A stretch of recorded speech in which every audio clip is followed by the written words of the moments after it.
আসসালামু আলাইকুম। আমি আজকে আপনাদের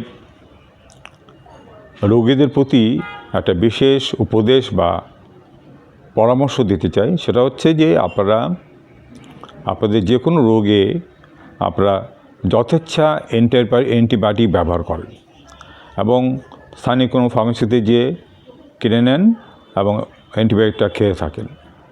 এবং এটা যে কত বড় মারাত্মক ক্ষতি হতে পারে আপনার শরীরে এবং ভবিষ্যতের জন্য সেটা আপনারা কখনোই চিন্তা করেন না। আপনারা অ্যান্টিবায়োটিক খেলেন এবং কদিন পরে দেখা যায় ভালো হয়ে গেলেন, অ্যান্টিবায়োটিক বন্ধ করে দিলেন। কিন্তু অ্যান্টিবায়োটিকের কিছু ডোজ আছে এবং এটা এক নির্দিষ্ট সময় পর্যন্ত খেতে হয়, রোগ সেরে গেলে পরেও খেতে হয়।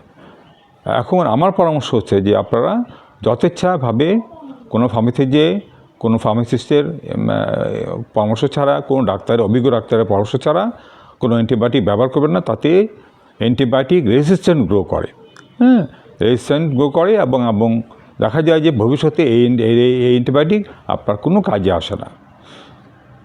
আমার পরামর্শ হচ্ছে যে আপনি যখন আপনার অ্যান্টিবায়োটিকের প্রয়োজন হবে, আপনি একজন অভিজ্ঞ ডাক্তারের পরামর্শ নিয়ে উনি যতদিন বলেন অ্যান্টিবায়োটিক খেতে ঠিক ততদিনে খাবেন। এতে আপনার শরীর ভালো থাকবে এবং আপনার রেজিস্ট্যান্ট হওয়ার সম্ভাবনা অনেক কম থাকবে। আজকে এ পর্যন্তই। আল্লাহ হাফেজ।